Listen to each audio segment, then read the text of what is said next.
Let's deal with some God confusion. This is Michael Shevack. Welcome to God Search. You're here because you're going to enter into one of the most exciting, actually, the most exciting adventure you can ever have in life, which is your personal search and your personal experience of life being good. Actually, good. That experience we call God. It's a good preliminary definition. It will get us started. We'll deal with something a little bit more complex way down the road. But for now, I want you to understand that you're here to have the experience called God. Let's face it. Can you know anything outside of your experience of it? Can anyone know anything outside the experience of it? So, experience is our doorway. And when we experiment with how life works for good, when we experiment with what we say, what we do, what we think, what we feel, and we notice that that actually affects our experience of life and our day-to-day happening, and it changes the organizational structure of the world we live in, and we have different experiences depending on how we sow and reap. Well, then we begin to realize that the experience called God is actually part of God, and we have an awakening. It's a wonderful awakening. It's not a woke. All you out there who don't like woke, I'm not one of them. I think it's a nice, valuable opinion. It's an awakening. And I don't care what side of the camp you're on, blue or red, everyone needs an awakening right now. And I need more of it. I'm only human. What I'd like to talk about now is mental confusion, a terrible mental, spiritual, and religious confusion. We have touched on it two or three different times in many different ways. And what I'm doing now on God Search is I'm thickening things up. I'm going into subject matters we touched on lightly, and I'm going to go a little bit deeper because these things are very, very delicate and very nuanced. I'd like to discuss what is talked about in theology, mostly within Christian theology. I hope Christians don't mind if I talk about that, but it is part of the Western thinking, which everyone has inherited in some form through their scientific viewpoint. So I'd like to talk about the logos, the Greek word for word, or it's more than just a word. It's more of what's equivalent to in Hebrew a davar, dalet beit resh. It's a word which is an organizing concept or principle in the design of things. If in traditional religious viewpoints, God spoke and the world was created or light burst out. The word is not just a word. It's an organizing principle that is under and through and consists of, through it, the design by which our reality or our world in which we have experience takes place. So I want to deal with logos because nothing is more confusing. And I will tell you, I will be very bold to say that a lot of our problems that we're having right now in the US are due to an improper understanding of that theology. Now, let me take you back to the Greeks. They were great guys. They discovered something rather peculiar.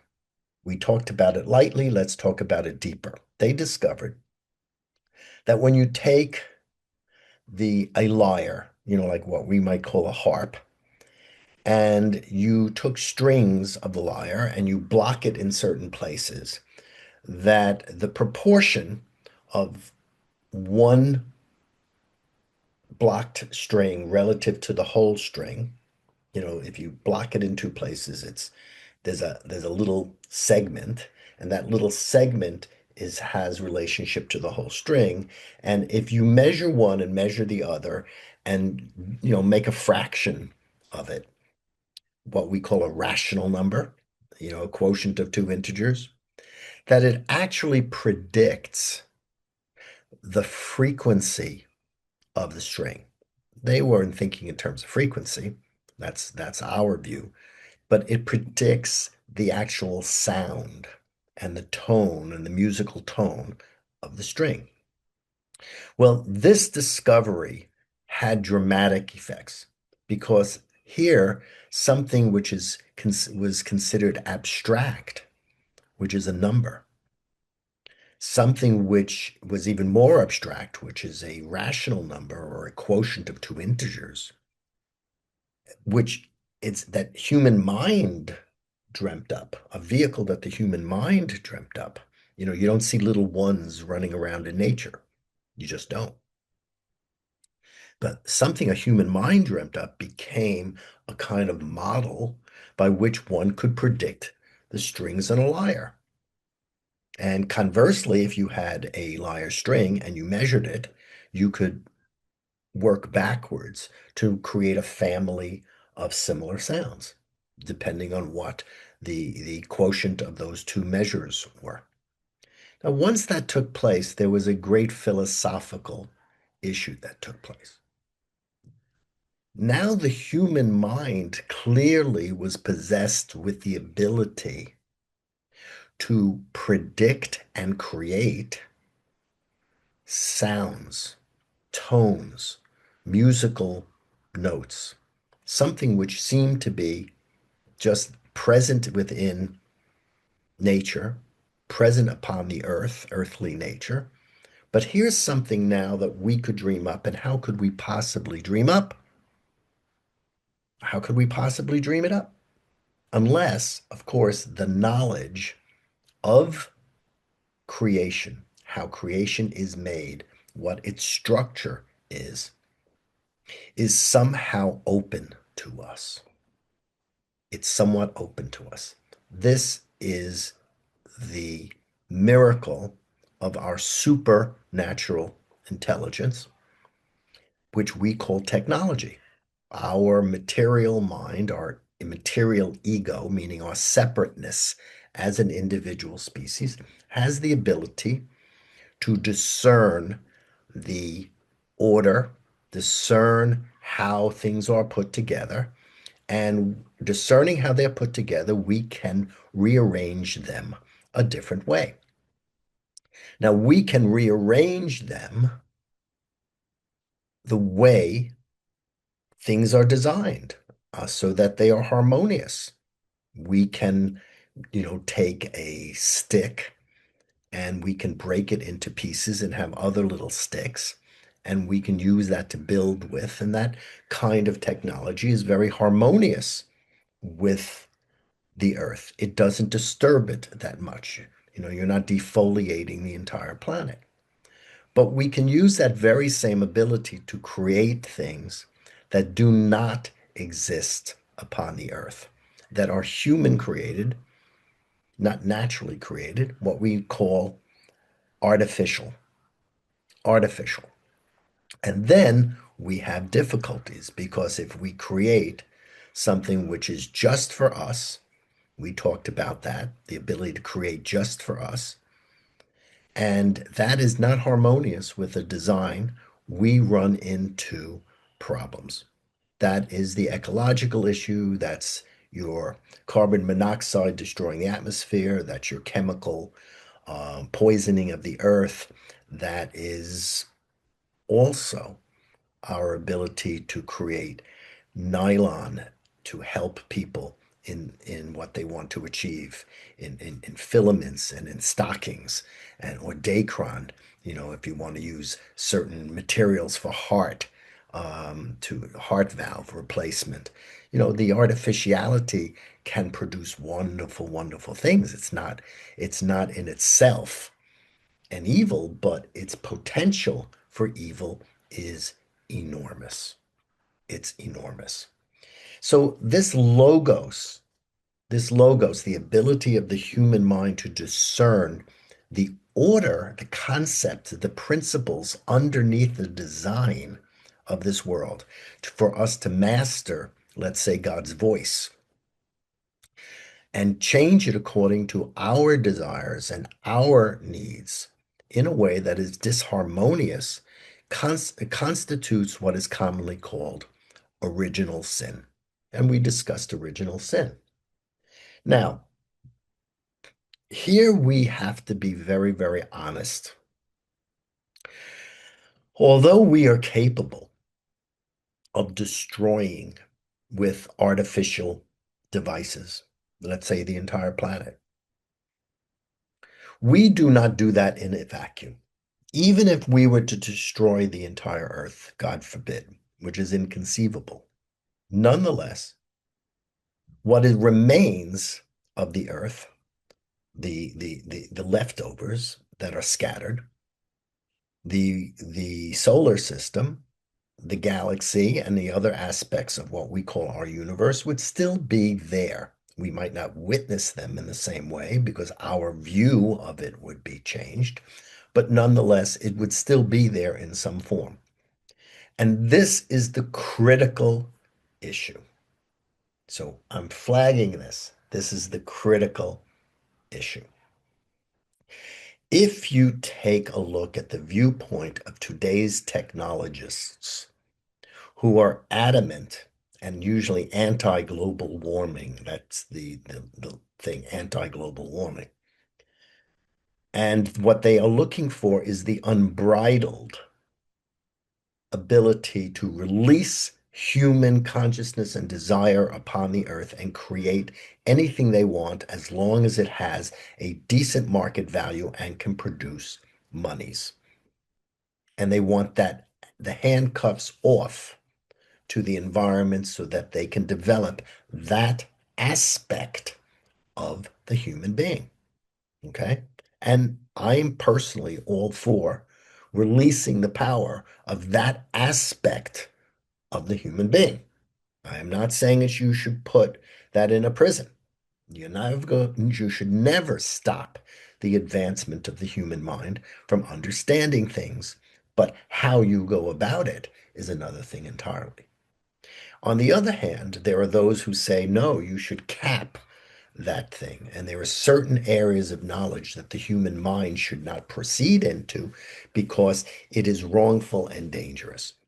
This occurs all the time in the area of genetic engineering, where people have a problem interfering with the genetics and the amino acid sequences in plants and animals, and there's a fight against it. These two camps, one which wants to release the incredible technological power of the logos, and the other which wants to tame it and bring it down and keep the natural order of the planet. These two things are fighting because there is a problem, a theological problem. You see, if you use your logos for your own human desires and human wants and create technology, even though it is not harmonious with the design of earthly natural, well, you create a problem. But on the other hand, if you don't free that and you're on the earth and you experience a certain natural discomfort or a natural evil, such as a disease that surfaces, such as a virus that needs to be tamed, and you certainly are going to want to use your technology to create the medicines that are necessary to counteract that. And the more complicated the disease, the more complicated the cures that are needed. So both viewpoints are very, very limited. No one uses the technology of the ego-driven logos without there being an order here. No human being is capable of destroying everything. And as I said before, if you are going to destroy the planet, well, there are many, many other worlds where we might find ourselves and have to regrow humanity in a different world with a different body under a different sun. There are many galaxies and many worlds. As you develop your God search, you will become aware, if you desire it, of these different worlds. They present themselves to you. It's an exciting thing. Down the road, you may want to get there. The other thing is if you only pay attention to the order you're in and you kind of want everything to be perfect and harmonious in nature, well, then you limit the prosperity and you limit the possibility of what the human being can do, and you undermine the power of individuality. So here you have the conflict. You undermine the individuality bodily by not preserving physical well-being and planetary integrity, and you undermine the human being intellectually by not permitting the advancement of the human being to higher and higher conceptual levels and understandings. You can't eliminate the liar string. You can't eliminate the rational numbers, but you have to you know, be careful. You can make a cacophony of noise that can disturb things. You can make a cacophony of noise that will hurt animal and plants and disturb the natural order of sound. But on the other hand, can these two things work together? Now, currently in the United States, there is a war. It's a red team, blue team war, where the first consciousness, which is sanctifying that individual logos power of mind to conquer, oftentimes in the name of profit, is concentrated in that particular party, the red team. The other team seems to be concentrating the power of natural elements. And natural issues are very interesting because in nature there is transgenderism. There is same-sex behavior in many, many species of the animal kingdom. In the biblical era, they focused this into reproduction so that the human ability to have dominance over the planet increased. We produced more and more and more people, so the consciousness of our supernatural abilities technologically would gain force, and we would not be merely an ordinary creature, but we would begin to grow to the full light of what we are capable of. So that all those other things were repressed. And in this era where that's not an issue, where that kind of technology has been fully released, the issue is who are we as natural creatures? Who are we in our physical well-being? Who are we in our sexual well-being? Who are we as natural creatures, not just supernatural creatures? How do the different genders truly take place within the human being? Yes, there is a tendency towards a cisgender thing because obviously there's reproduction involved. But that doesn't mean that there aren't any number of variations which are extremely important for the well-being and the balancing of nature and the balancing of the different forces that are involved in the underside of reproduction that sustain it. You see, that's something the red team doesn't realize. And the blue team overstates it in a way that's radical and identity political, and it causes a difficulty no one can hear it. The fact of the matter is, all of us are dealing with a radical mental confusion. And the radical mental confusion is that our minds and our bodies, our logos technology, and our logos of our body's sense of its order in relationship to the planet, that sense. It's not a technology, but it is an awareness that is supernatural, that these are conflicting. And where the conflict comes is the technology, because the technology assumes that we are lords over the planet, which in fact, it's obvious in some measure we are. Where the conflict comes from is also the theology, because if we have the knowledge of God in us through our mathematics, Well, we are God. There is no God beyond us. We are gods. We are the configuration of divinity as us, and what we do is what God does as us. The theology implies that. The opposite theology, which is we are really natural creatures, if we continue that, we lose the ability of the human being to actually direct ourselves in a way that is beyond the earth. Beyond the earth. For instance, if you're Elon Musk and you wish to colonize Mars, well, do you fill up a rocket ship right now with fetuses and artificially breed uh, fertilized eggs from the earth on Mars because that's the better and more economical way to populate the planet? Yeah, well, that's okay, but what about the order? Does each of those individual fertilized eggs, are they individuals? Do they have a sacred relationship? The question of something as scientifically exciting as the populating of another planet by the storage of embryos, well, that's the same issue that arises on the abortion issue. And it's very funny how people will justify that in terms of a great technological advance, but then they don't justify that in terms of something that's a simple technology called abortion. Not that it isn't a tremendously emotional and spiritual boondoggle. It is. I'm not being casual about it, but it's a very simple technology, relatively speaking. So the question is, how do we bring these together? And it is not appreciated, in my opinion, the amazing and astonishing advance of Christian thinking.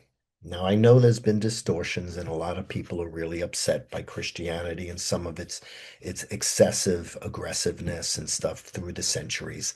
That's largely Roman. But I do want to say that the the idea that you can see in First John, or you see it in the opening of Hebrews, that the logos and meaning the ability to discern the principles by which creation takes place, the knowledge of God that goes into creation, to take that knowledge of God and link it to God so that you have a quote unquote father and a son. You have the mind of God and an expression or word of God, and you link them together inseparably in a mystical way. And you link that also to the right and proper behavior, meaning the Holy Spirit between one person and the next, so that we are all one together with the Son, which is together with the Logos, which is together with the God who is the origin of the Logos. This Trinitarian triunity thinking is a marvelous advance when it is properly taught. When it is properly taught, you don't have a logos that is running ransack on the planet. Why?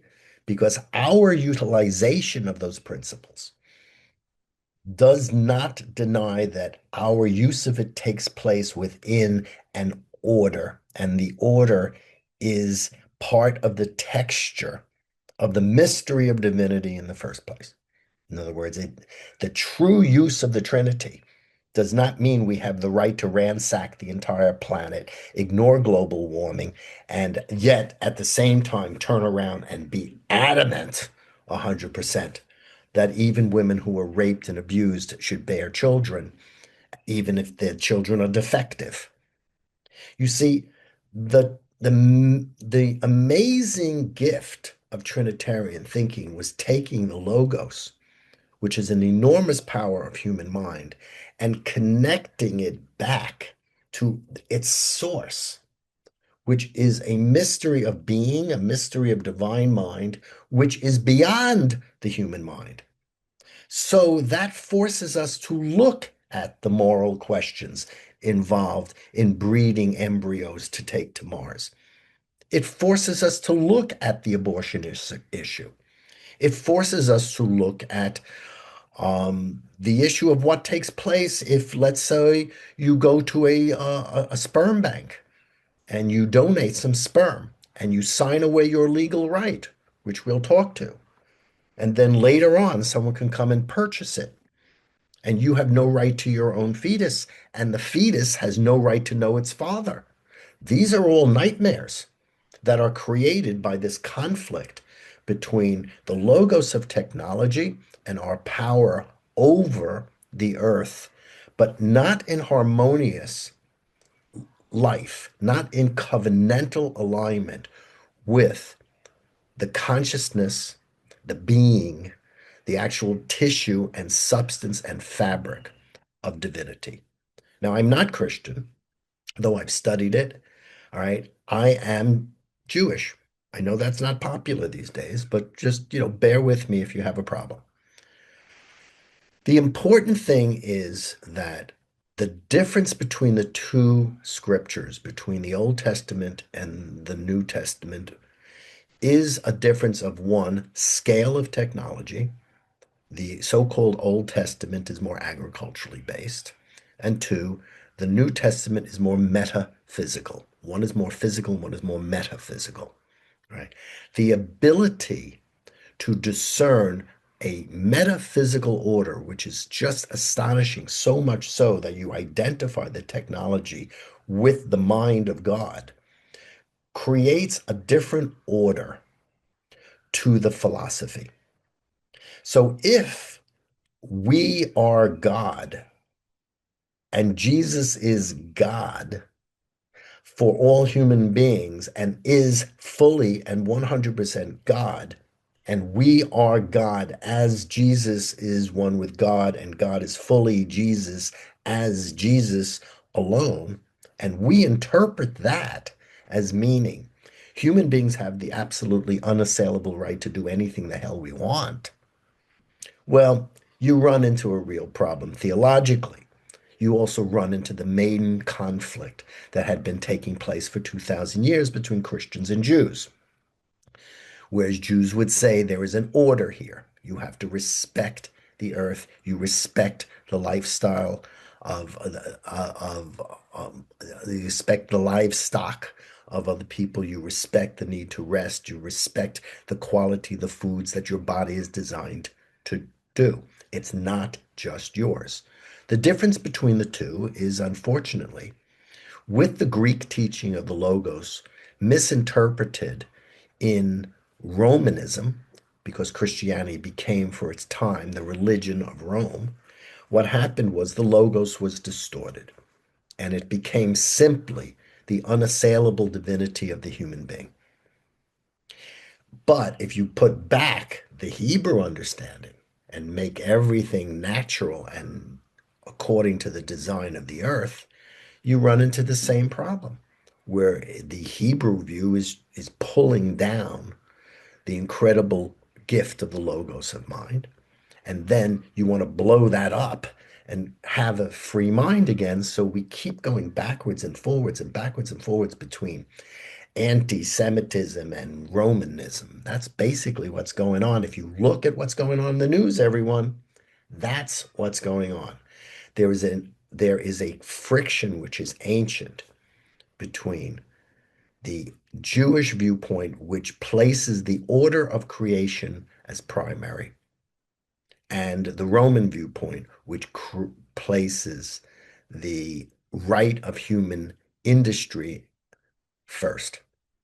To balance that out, you have the opposite views, which is the Roman viewpoint turned Christian is about love, generalized and universal love. And the tendency in the Jewish side is to justice and proper order as part of the love. So what's happening is you get a double mental confusion. Here's the issue. And this has to take place in the blue party and the red party. Whoever we are, our creativity, whether it's an industrial creativity which temporarily might create some difficult pollution that needs to be fixed, whether it is a blue party kind of personal technology where there are variations of different genders and different necessary experimentations in order for human beings to know who they are. Whether, regardless, the experimentation takes place, we have the right to experiment. But both of us must come to an understanding that we do this within an order. We do not improvise, technologize, use our ability to become self-aware over ourselves, either personally, spiritually, or technologically, in a vacuum. The Son, or the Logos, is not God apart from God.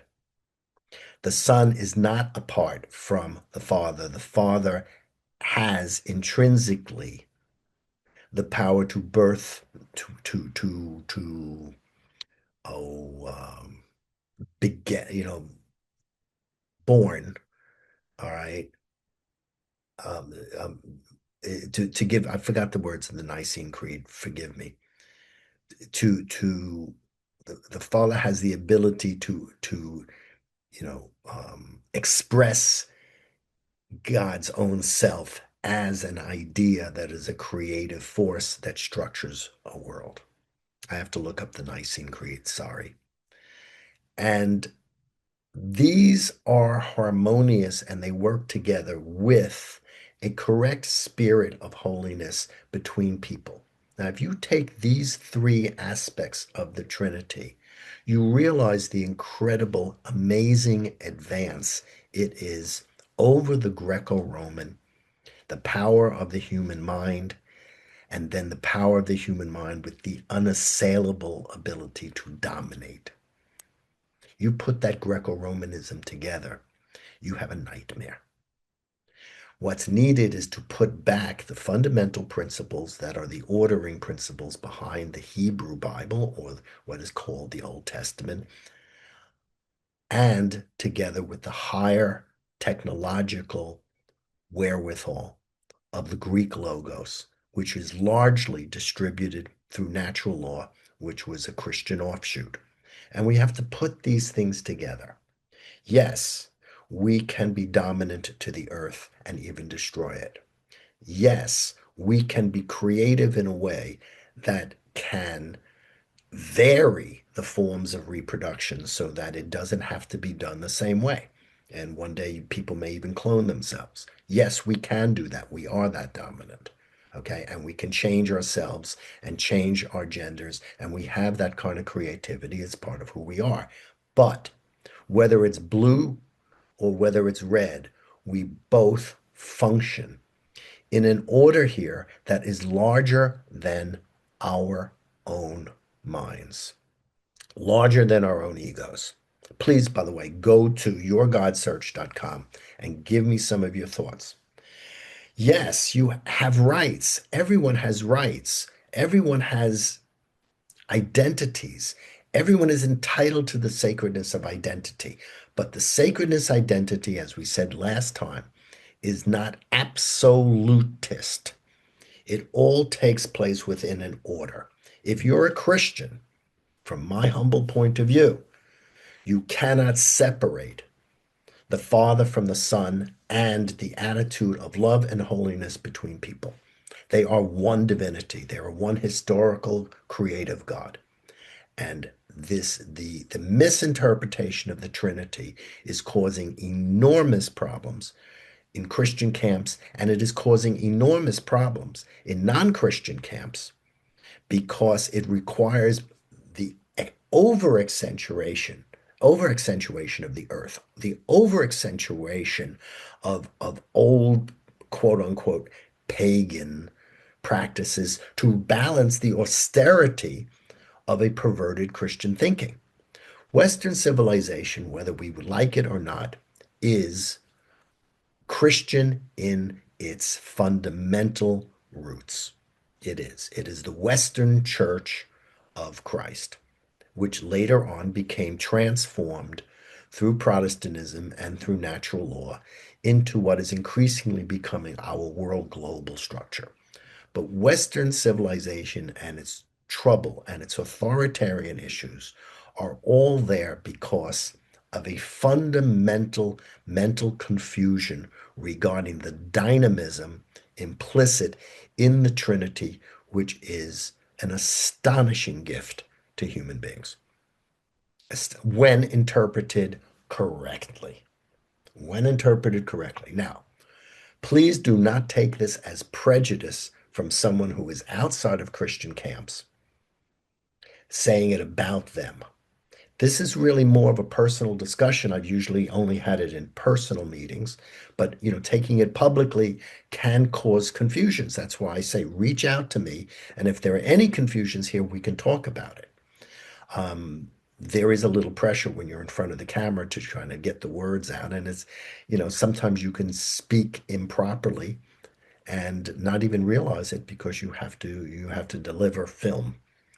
So anyway, I just want to point out there is a fundamental mind crack between God and instrument of God, between God and word, and the words that we share with each other, which are supposed to be building up a spirit of peace and a spirit of cooperation and a spirit of unity and truth. And as we said before, correct cooperation and use of our creativity. That is the fundamental problem in Western civilization. And it is my call here on God Search, whether you're Christian or not Christian, or whether you're an atheist, nonetheless, these fundamental principles of some kind of mystery or divinity or unity beyond our own minds and the tremendous power of our own minds and the necessity of us to work together. Otherwise we have no family, we have no society, we have no industry. This proper rebalancing of the triune dynamics of the Trinity and its integration back into Western culture is essential if we're going to get the world on its correct foundation. This is still a Christian era, largely. It is largely Christian dominated era. It may not be that way fully all the time. That may get me into trouble. I don't know. I don't know what the future is going to bring. I'm just a mere human being.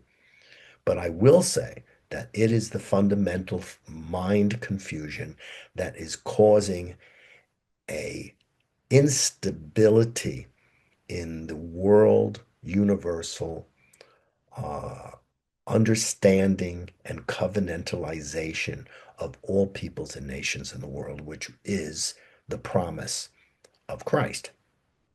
So think about that. It's a simple thing, a mind beyond our mind dominant over the mere earthly mind, but only in context to a mind which is larger than us. There is order, there is individuality, there is freedom over the order, and everything takes place in a context that is bigger than us. Out of this emerges divinity. If you don't believe in God, you'd better have a dumber idea on how that could be the structure of reality. It's very easy to deny God as long as you deny a part of reality existing, or you make your own mind the criterion for truth alone. So, this is Michael Shevack. Thanks for coming by for God Search. Uncover God, discover God, recover a sense of sanity around God, including the correct, nuanced understanding of the dynamism of the Trinity. It will change your life. See you next week, Wednesday, about 5:45 Eastern Standard Time. God bless.